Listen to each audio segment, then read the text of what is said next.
So yesterday I went to eat Chinese food and they gave us a fortune cookie and I've not really had one. Maybe I've had one but I don't really remember. So I thought I'll review the cookie and also what's written in the cookie. Let's see. It smells a little chemically and looks like this. How do you open this?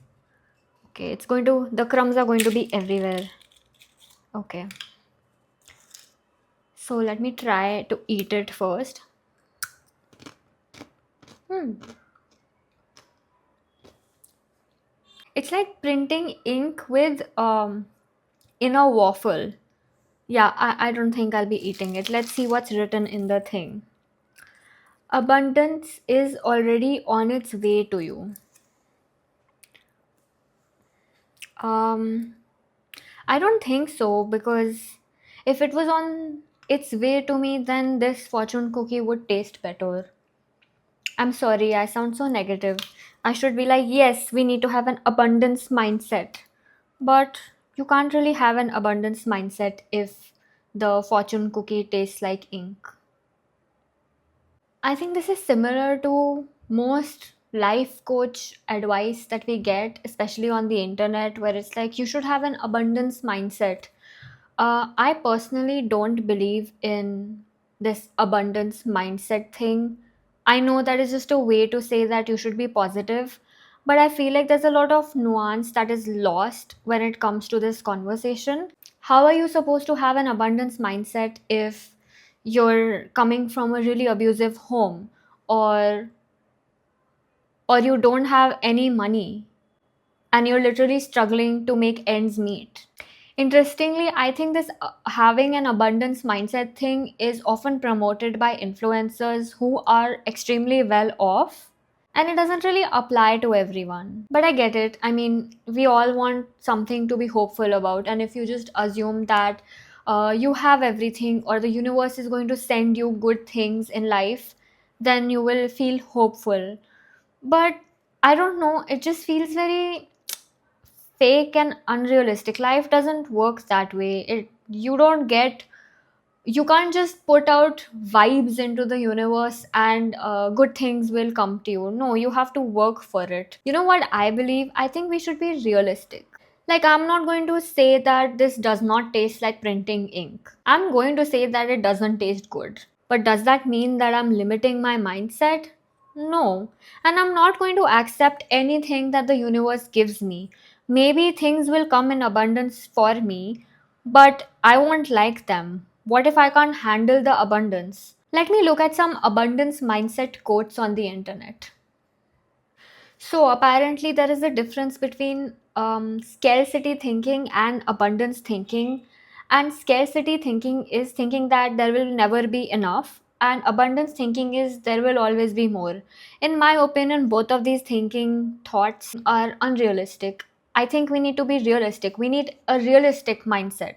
There could be more, there could be less. That's the realistic part. The problem with this overly positive way of thinking that there will always be more is that people can get lazy. They can be like, oh, fate will give me whatever I want, and they can stop working.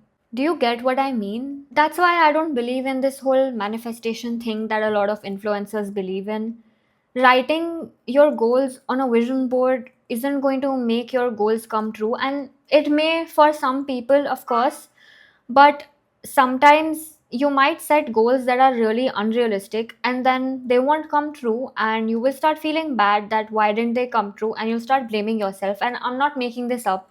A lot of people go through this. They set really unrealistic goals for themselves, not realizing their own limitations. And yes, everyone has limitations. I'm not telling you to be negative, but you have to be accepting of your limitations. Like, I know I can't be an ice skater, and I know that like I don't know how to skate on ice. I also don't have the resources to skate on ice because I live in a country where ice skating is not that common or safe. So, do I have a scarcity mindset because I'm saying that I don't think I'll ever be an ice skater? I think where people go wrong is when they start setting goals for themselves on the basis of other people's goals. Like, you might see a random influencer's vision board and be like, oh my god, I want to be like that person.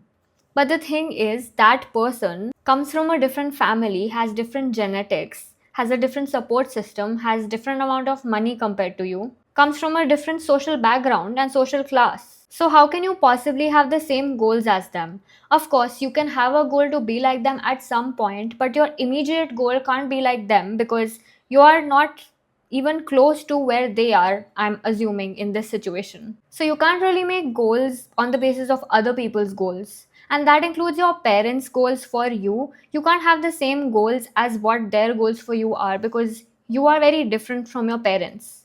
The apple can fall far from the tree. You should believe in yourself, but also be realistic about it, because if you believe in yourself without being realistic, then it's just arrogance and overconfidence. And that, personally, I don't think that gets you anywhere. Also, as a psychologist, I have a negative bias towards this whole abundance mindset thing, especially because psychologists who have actually studied psychology usually do not talk about scarcity mindset and abundance mindset, because this is not a real thing in psychology. But the problem is, the people who talk about these things claim to be psychologists. So they're making you feel like they are coming from a position of research, authority, and education, but they're actually not. People who talk about these mindsets are usually people who haven't really studied psychology and don't really understand nuance in people's lives. There is another graphic that I came across where it says, if you're in a scarcity mindset, you'll say things like, I'll never get more. If they have it, there's none left for me. I'm upset about what I don't have. I don't have time to plan ahead. An abundance mindset says, there is always more. If they have it, I know it's possible. I'm grateful for what I do have. If I plan ahead, I'll get more later. I think you have to be somewhere in the middle of these two, because you can complain about things that you don't have in life. It's okay to complain, it's okay to be unhappy. It's okay, as in, like, you shouldn't be unhappy, but you're going to be unhappy in life. Like, that is the harsh truth. People are unhappy and also happy in life. You can't be positive and happy all the time. I also have this problem with people saying, be grateful for what you have, when you try to complain about something that is going wrong with your life. Like, yes, we should be grateful, but also we can feel sad and unhappy about things that we don't have. If we are not unhappy about the things we don't have, how are we going to work towards getting those things? Like, if I have a broken hand, I'll be like, oh my god, my hand is hurting. I hate this for happening to me. And the other person will be like, no, you should be grateful. You have two hands.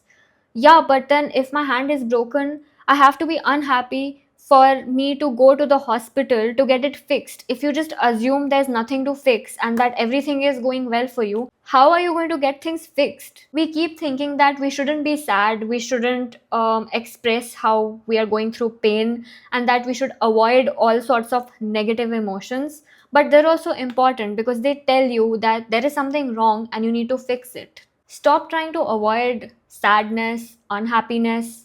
You're going to go through it at some point in your life. There is no person in the entire world who has not been unhappy and has been able to avoid unhappiness in their life. Just be realistic.